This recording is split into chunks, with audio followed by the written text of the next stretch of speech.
ముందుగా అందరికీ శ్రీరామనవమి శుభాకాంక్షలండి. అందరూ బాగుండాలని కోరుకుంటూ welcome back to our channel. నేనైతే శ్రీరామనవమి పూజ ఇంట్లో చాలా సింపుల్గా చేసేసుకొని గుడికైతే వెళ్ళొచ్చాను. ఆ వీడియో అయితే పోస్ట్ చేస్తున్నాను. చాలా చిన్న వ్లాగేనమాట. నచ్చితే తప్పకుండా లైక్ చేయండి. మన ఛానల్లో వీడియోస్ రాక 3-4 డేస్ అవుతుంది కదా. మొన్న ఉగాది పండగకి హైదరాబాద్ వెళ్ళానని ఒక వీడియో పోస్ట్ చేశా కదా. కావ్యరామ్ అంటే హైదరాబాద్ వెళ్ళాను.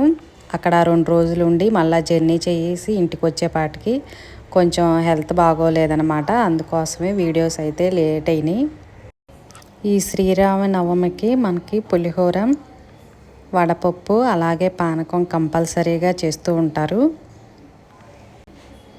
నేనైతే ఇంట్లో చింతపండు పులిహోర ప్రిపేర్ చేశాను. మనం డైలీ దబ్బకాయ కానీ లెమన్ రైసు అటువంటివి చేసుకున్నాం. ఫెస్టివల్స్ వస్తే మాత్రం చింతపండు పులిహోర కంపల్సరీగా ఉండాల్సిందే. మనకి చింతపండుతో పులిహోర చేస్తే పండగ వాతావరణం లాగా అనిపించిద్ది. అందుకోసమే నేను పండగలు వస్తే మాత్రం కొంచెం ఓపిక చేసుకొని చింతపండు పులిహోర చేస్తాను. వడపప్పు చేయడానికి పచ్చిశనగపప్పు అయితే ముందుగానే నానబెట్టాను. ఇంకా చింతపండు ఉడికేటప్పుడు గల్లుప్పు అలాగే పచ్చిమిర్చి కట్ చేసి వేసి ఉడకబెట్టానమాట. ఎక్కువ శాతం అయితే బ్రౌన్ రైస్ వాడుతూ ఉంటాం కదా. ఇంకా ఇట్లా పులిహోరకు కానీ లేకపోతే ఎప్పుడన్నా చుట్టాలు వచ్చినప్పుడు ఉంటుందని వైట్ రైస్ కూడా ఇంట్లో తెప్పించి ఉంచుతాను. ఇంక ఈరోజు పులిహోర అనేసి మంచిగా బాయిల్డ్ రైస్ అయితే మనకు దొరికిద్ది. ఆ రైస్తో పులిహోర చేస్తే మంచిగా పొడి పొడిలాడుతూ వచ్చిద్ది. మనకి పులిహోర అంటే మరీ మెత్తగా ఉంటే రైస్ బాగోదు. కొంచెం పలుగ్గానే వండితే మనకి పొడి పొడిగా వచ్చిద్ది అనమాట. ఇంకా ఫస్ట్ అయితే కొంచెం ఆయిల్ పసుపు వేసి రైస్కి పట్టించాను. తర్వాత చింతపండు గుజ్జు కూడా వేశాను. ఇంకా సాల్ట్ అంటే చెక్ చేయలేదు, మనం దేవుడికి నైవేద్యంగా ఇవ్వాలనేసి.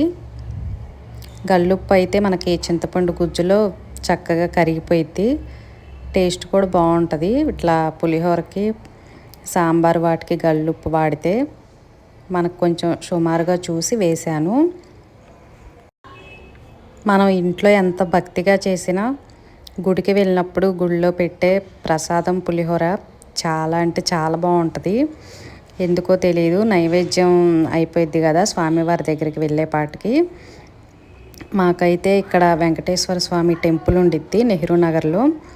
అక్కడ ప్రసాదం అయితే చాలా ఫేమస్ అండి పులిహోర. వాళ్ళు అసలు ఎక్కువ తాలింపు గింజలు కూడా వేయరు. ఎండుమిర్చి కరివేపాకు వేసి ఇంగువ వేసి తాలింపు వేస్తారు. అయినా కూడా అసలు చాలా ఫేమస్. మీరు ప్రతిరోజు వెళ్ళండి, కొంచెం కూడా టేస్ట్ అయితే అస్సలు మారదు.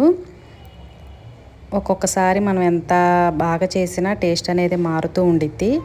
కానీ ఆ టెంపుల్లో మాత్రం ఈరోజు రేపు ఎప్పుడైనా వెళ్ళండి, టేస్ట్ మాత్రం అస్సలు మారదు. అంత బాగుండిద్ది అక్కడ పులిహోర.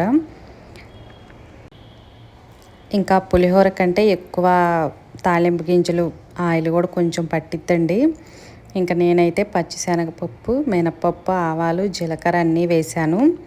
ఇంకా పచ్చిమిర్చి ఎండుమిర్చి కూడా వేసి కొంచెం అల్లం తురుము వేసాను అనమాట. ఇంకా మెయిన్ మనకి ఇంగువ కంపల్సరీ, కరివేపాకు ఇంగువ ఉంటేనే మనం పులిహోర తాలింపు వేస్తున్నా కూడా మంచిగా అరోమా అయితే వచ్చిద్ది. అన్ని పోపు దినుసులు పచ్చిమిర్చి ఎండుమిర్చి కరివేపాకు ఇంగువ వేసి మంచిగా పోపు అయితే వేసి ఫస్ట్ పసుపు సాల్టు అన్నీ కలిపిన రైస్లో అయితే వేసి కలిపాను. మనకి తాలింపు వేస్తే చాలా వేడిగా ఉంటుంది కదా. ఫస్ట్ గరిటెతో కలిపేసి తర్వాత చేతితో కలిపితే రైస్కి మంచిగా తాలింపు అనేది పట్టిద్ది. ఎక్కువ మిరియాలు బెల్లం వేసి మంచిగా పానకం అయితే ప్రిపేర్ చేశాను. ఎక్కువ మిరియాలంటే ఈ మధ్య అసలు మిరియాలు ఘాటు ఉండట్లేదు, అందుకోసమే ఎక్కువ దంచి వేసాను అనమాట. చిన్న రోలు ఉంది కదా మనకి, దాంట్లో బాగా పొడేంత వరకు దంచి కలిపాను. పానకానికి ఎక్కువ మిరియాలు వేస్తేనే ఘాటుగా బాగుంటాయి. బెల్లం వేస్తే మరీ తీగా ఉంటాయి, కానీ ఘాటుగా ఉంటేనే టేస్ట్ బాగుంటాయి పానకం. ఇంక ఇంట్లో పూజ అంతా ప్రిపేర్ చేసేసుకొని తర్వాత ప్రదీప్ నేనైతే గుడికైతే వెళ్ళొచ్చాము.